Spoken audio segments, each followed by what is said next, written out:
Jean-François Hubert, bonjour. Merci beaucoup de ce temps et de cet Bonjour. échange ensemble. Vous êtes tous les deux médecins. Toi, Hubert, médecin généraliste, au départ, tu as travaillé beaucoup dans la recherche clinique, tu es un expert e-santé, tu as une agence dans le digital santé.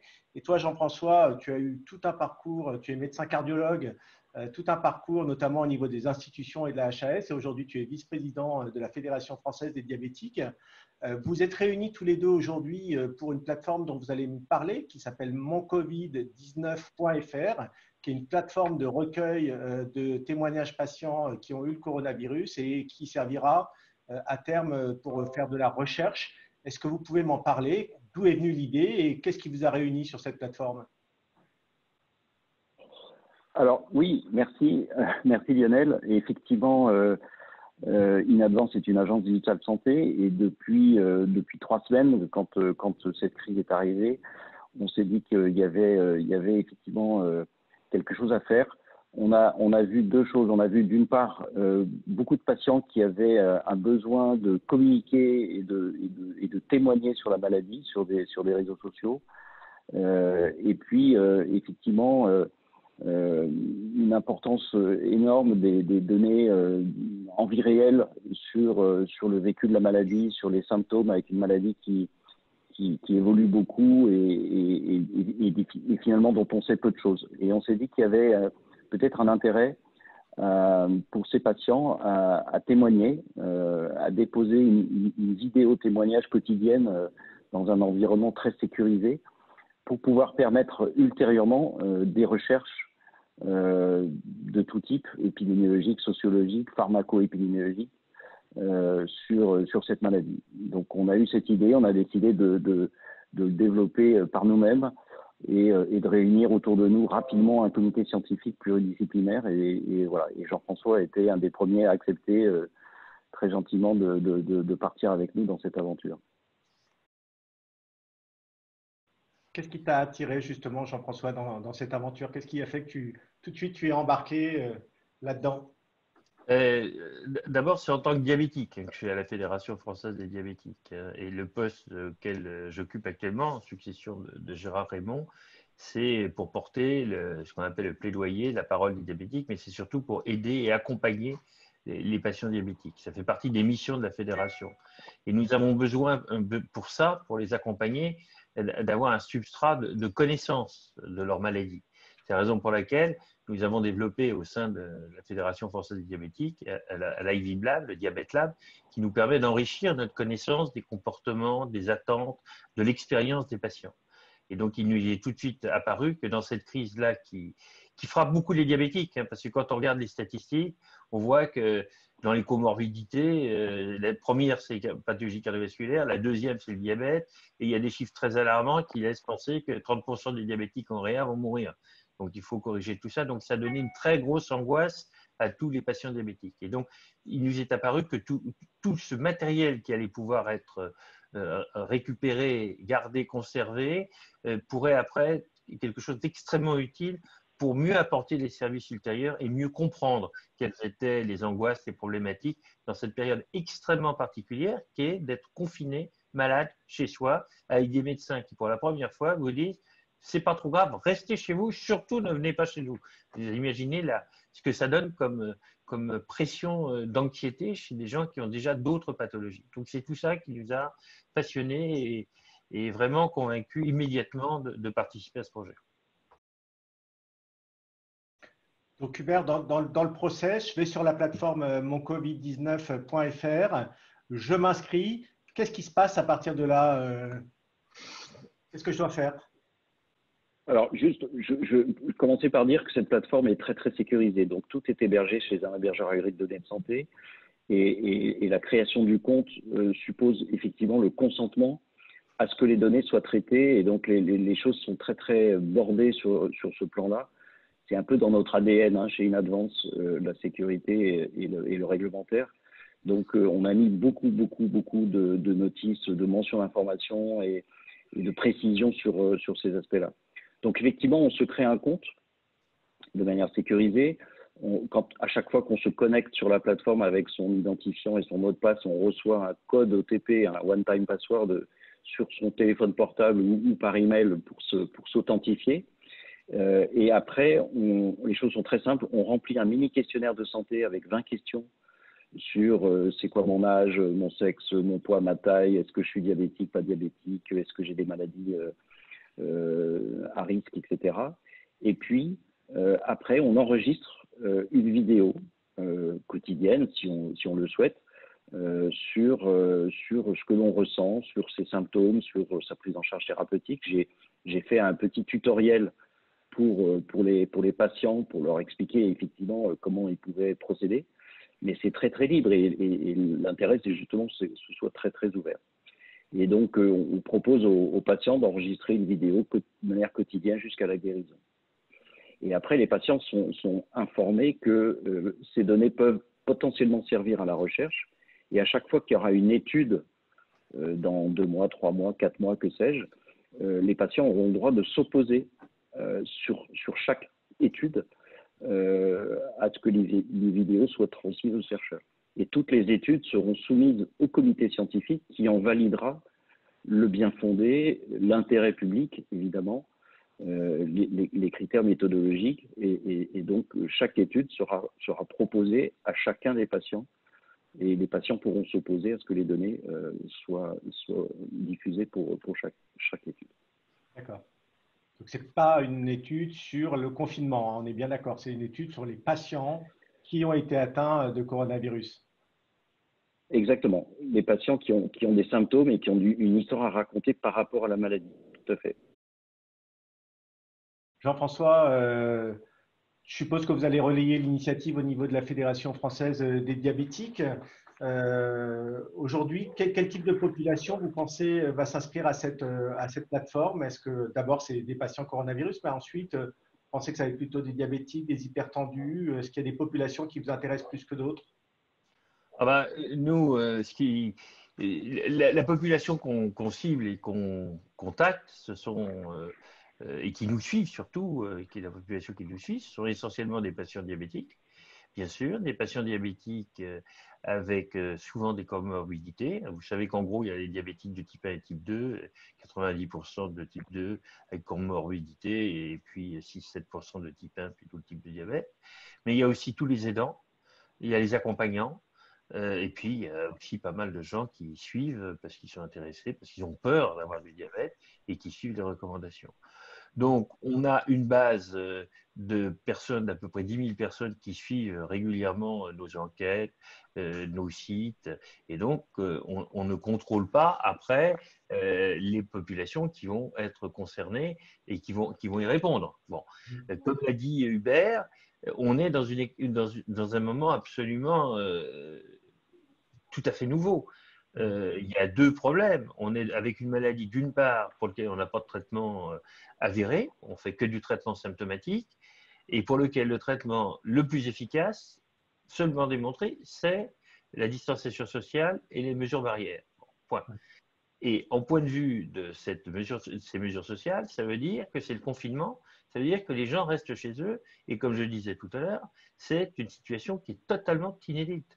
Donc ça nous paraît absolument passionnant d'une part, mais absolument nécessaire pour l'avenir, de pouvoir appréhender les réactions qu'ont les patients dans cette situation, des patients malades, et en plus malades ayant une maladie chronique en plus, d'appréhender cette population de patients pour savoir quelle réponse sera la plus opportune à leur proposer dans l'avenir.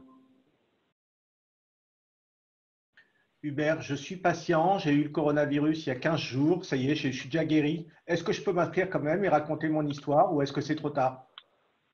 Non, c'est pas trop tard. Bien sûr que c'est pas trop tard. Non. Tu peux raconter ton histoire.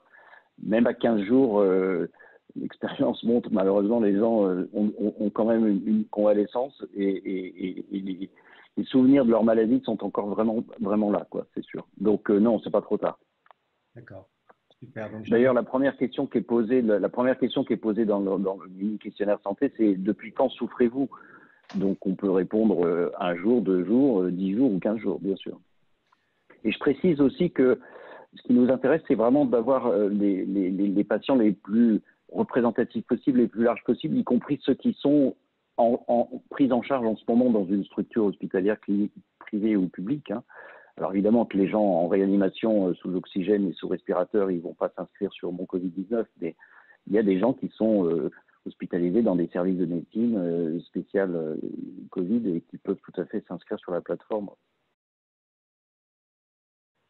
Et est-ce que ces gens qui sont, je dirais, dans des formes graves, est-ce que vous voulez qu'après, justement, une fois qu'ils sont sortis, rentrés chez eux, qu'ils vont mieux, qu'ils récupèrent, est-ce que ça serait intéressant de les avoir aussi? Parce que finalement, là, on Complètement. a de gens avec des symptômes un peu moins importants. Bien sûr, bien sûr. Idéalement, effectivement, ça serait intéressant d'avoir aussi les gens qui sont sortis guéris de réanimation, et il y en a beaucoup, heureusement. Oui, tout à fait. Quand est-ce que vous allez mettre un premier arrêt à cette étude-là? Parce que finalement, le coronavirus, de ce qu'on comprend, le Covid-19, il va être là pour un bout de temps. Il n'a pas, même si on a pensé à un moment donné qu'il partirait peut-être pour l'été, c'est pas gagné. Quand est-ce que vous ferez des temps d'arrêt pour analyser un petit peu? Est-ce que c'est une question de volume? Est-ce que c'est une question de période? Alors, je précise que ce n'est pas une étude aujourd'hui qu'on fait. Aujourd'hui, on recueille des témoignages et on propose à des patients de recueillir un témoignage de manière sécurisée. Les études, elles viendront après. Elles seront portées par des porteurs de projets de recherche dans les mois, voire années qui viennent. Et donc aujourd'hui, la plateforme, elle est ouverte depuis exactement 24 heures, puisqu'on a ouvert hier après-midi. Et on la fermera quand l'épidémie ou quand il n'y aura plus de cas de Covid. Et ça, je ne sais pas du tout quand est-ce que ce sera. Mais les études, elles peuvent se faire. Voilà, on peut très bien imaginer que certains projets de recherche se fassent sur des petits échantillons. On n'a pas forcément toujours besoin d'avoir des très très grosses cohortes pour faire des études sociologiques qualitatives sur les symptômes. Donc après, ça va dépendre des porteurs de projets, finalement. Mais aujourd'hui, ce n'est pas une étude qu'on fait. Aujourd'hui, c'est l'ouverture d'une plateforme pour permettre à des patients de déposer un témoignage pour eux-mêmes et pour la mémoire sanitaire. D'accord. Jean-François, une question pour toi concernant la Fédération française des diabétiques. J'ai eu un certain nombre de médecins urgentistes ces derniers jours. Ils me signalent soit qu'aux urgences, tous les autres patients que Covid ont tous disparu, soit que ceux qui arrivent dans des états très très graves parce qu'ils attendent le dernier moment pour éviter d'avoir à aller à l'hôpital jusqu'au dernier moment. Est-ce que vous allez avoir un suivi particulier sur la population des patients diabétiques pour voir un petit peu comment ils arrivent à contrôler, à se gérer dans cette période très particulière? Alors, il y a deux aspects particuliers différents. Il y a d'une part la gestion du diabète. Alors, la plupart des patients sont très autonomes. Hein. Aujourd'hui, avec le contrôle de lecteur en continu, comme j'ai ici, par exemple. Pas de marque, je le reconnais. Non, mais voilà, on essaye d'autonomiser au maximum les patients diabétiques. On a tout fait pour obtenir une extension de la téléconsultation qui a été obtenue et de la téléconsultation simplement au téléphone pour que les diabétologues et les médecins traitants puissent aider les patients. Donc, du côté du diabète, on n'a pas trop de craintes. Ce sont les effets collatéraux qui nous ennuient, c'est-à-dire la diminution de l'activité physique, par exemple, le changement d'alimentation, parce qu'il y a beaucoup de gens qui ont mis en stock des pâtes, des nouilles, des pommes de terre et des trucs comme ça. Ce n'est pas idéal pour les diabétiques. Les produits frais, les légumes et tout, il y en a moins. Donc, il y a cet aspect-là. Et sur l'aspect gestion du traitement, nos adhérents, les patients, sont souvent très équilibrés, très autonomes, et ce n'est pas trop ça qui nous inquiète. Ce qui nous inquiète beaucoup plus, c'est la déstabilisation du diabète par la maladie, par le Covid, parce que rien que le fait d'avoir de la fièvre, et surtout les Covid qui donnent, semble-t-il, de grosses réactions inflammatoires et immunitaires, ça peut d'un seul coup complètement décompenser un diabète. Ça, c'est une première chose. Donc, l'association. Et puis, l'autre chose qui nous inquiète beaucoup, c'est le retard au diagnostic des autres pathologies.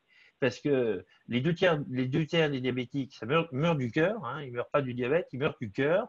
Et on voit que là, il y a un retard extrêmement important au diagnostic sur les infarctus, sur les accidents vasculaires cérébraux, sur l'insuffisance cardiaque, parce que les signes sont trompeurs. Hein. On dit signe du Covid, douleur thoracique, essoufflement. Douleur thoracique, essoufflement, ça peut être un infarctus. La seule différence, c'est qu'il n'y a pas de fièvre, du moins au début. Essoufflement, tous, ça peut être une insuffisance cardiaque aussi. On dit aussi des malaises. Les malaises, ça peut être aussi un malaise, un AVC. Et donc là, les urgentistes et les services de cardiologie et les services de neurovasculaire nous disent qu'il y a une très forte diminution du recours aux urgences pour ce type de pathologie, et ça nous inquiète énormément. Sur l'expérience, je voulais rajouter aussi quelque chose qui va nous intéresser au point de vue sociologique et prise en charge, c'est comment vivre avec un patient quand on est confiné avec à côté de soi quelqu'un qui lui-même a la pathologie et qui se confine dans le confinement. Ça va être aussi une expérience à vivre. Comment les gens s'organisent, comment ça se passe, surtout quand en plus le patient qui n'est pas le patient atteint est un patient à risque et sur lequel on dit surtout éviter tout. Donc là aussi, on attend beaucoup d'enseignements pour voir comment les gens se sont débrouillés, quelles techniques ils ont utilisées, au-delà de tous les conseils qu'on peut donner, qui sont souvent pas simples à réaliser. Est-ce que par rapport à la fédération, vous avez des problèmes de rupture de médicaments ou des problèmes de lutte contre les fake news pour les diabétiques? Alors, les ruptures de médicaments, on en a eu au début, qui étaient en fait pas des ruptures de médicaments, qui étaient des surstockages très locaux qui ont été faits par des gens inquiets. Et donc, du coup, les pharmaciens n'avaient plus les insulines ou les prestataires de soins à domicile n'avaient plus les consommables nécessaires parce que tout avait été stocké par les patients d'avant qui étaient passés pour avoir au moins un mois de traitement.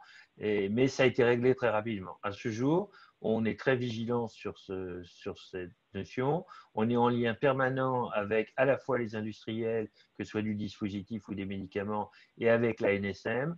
Pour le moment, sur les produits pour le diabète, il n'y a pas de crainte à avoir d'après ce qu'on nous dit. Cependant, comme on sait que l'immense majorité des produits de base viennent de pays qui sont aujourd'hui en grande difficulté, même si la Chine en sort. Vous savez, c'est la Chine et l'Inde. Et l'Inde, la situation semble dramatique. Ce que je dis aujourd'hui, il n'y a pas de problème de stock, ne sera peut-être pas vrai d'ici 15 jours ou un mois. Et les fake news? Les fake news, on a eu peu de fake news au sens propre du terme. Ce qu'on a eu surtout, c'est d'énormes inquiétudes par rapport à des faits, des notions mal interprétées. Par exemple, sur le taux de mortalité des diabétiques en réanimation. Récemment, il a été annoncé dans un grand quotidien ou même dans une chaîne de télévision que 30% des patients décédés en réanimation étaient des diabétiques. Et il ne faut pas le corriger. Ça n'a pas été corrigé par rapport à la vérité. La vérité, c'est que dans la tranche d'âge des patients qui sont décédés en moyenne, qui ont près de 80 ans, il y a déjà 25% de diabétiques dans la population naturelle. Donc, il y a effectivement une surmortalité du diabète de présence, mais c'est aussi dû aux répartitions des pathologies chez les gens de cet âge-là. Mais ça, par exemple, on a eu beaucoup d'angoisses qui sont remontées. Il y a eu une autre chose aussi qui a monté, c'est sur la notion du tri. Quand on a dit qu'on ne pourrait pas, comme en Italie par exemple, soigner tout le monde, affolés, beaucoup de gens nous ont dit, alors on nous a dit que les diabétiques, ils allaient être éliminés et qu'on n'allait pas soigner les diabétiques parce qu'il y avait trop de risques, parce qu'ils mourraient et qu'on soignerait les autres. Vous voyez, c'est ce genre de choses. C'est beaucoup plus de l'angoisse que de la fake news au sens propre du terme. Assuré. Hubert, dernière question pour toi. Tu es médecin, spécialiste de recherche clinique. Je crois que de l'histoire de l'humanité, on n'a jamais eu une pandémie aussi documentée, ayant autant de données. La recherche clinique avance à une vitesse incroyable, pour toi qui es un spécialiste sur les premiers essais cliniques pour des traitements, pour des vaccins qui ont déjà lieu 3 mois après, quasiment, ou 4 mois après le démarrage de l'épidémie. Quel regard tu as d'experts d'e-santé, de digital et de médecins de recherche sur cette période particulière?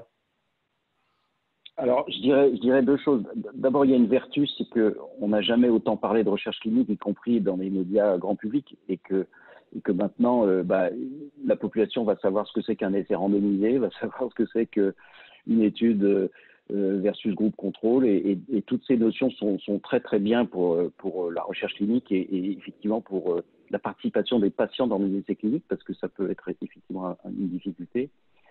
La deuxième chose, un petit bémol, c'est que je trouve que je déplore que la communauté scientifique se batte sur des problématiques de thérapeutique actuelles et pour effectivement des médicaments qui vont avoir bientôt des preuves et pour lesquels on n'en a pas encore aujourd'hui. Et je trouve que c'est dommage. Voilà. Donc, je pense qu'on devrait garder notre énergie pour soigner les malades et pour les entourer, et notamment les diabétiques, comme le disait Jean-François, Et puis voilà, attendons un peu. Les choses vont extrêmement rapidement. C'est du jamais vu, effectivement, de pouvoir enregistrer à la NSM un essai clinique en 48 heures. Voilà. Et en plus, la France, enfin, je rappelle que la France est le pays qui a inclus le plus de patients dans l'essai Discovery aujourd'hui, parce qu'on a dépassé 500 ce matin. Donc voilà, battons-nous pour ça et puis attendons de voir les résultats pour dire si tel ou tel médicament est efficace ou pas efficace, etc., quoi. Voilà. Merci beaucoup à tous les deux. Donc, je vous rappelle de vous inscrire sur la plateforme moncovid19.fr si vous avez été atteint du coronavirus pour raconter votre expérience, pour témoigner de votre vécu par rapport à la maladie. Jean-François, Hubert, je vous souhaite une très bonne fin de journée. Prenez soin de vous, restez chez vous. Merci. J'espère qu'on finira par se voir dans la vraie vie quand même un jour rapidement pour un moment de convivialité plus in real life. OK? À Avec bientôt. plaisir. Merci à toi. Au revoir. Merci beaucoup. Au revoir.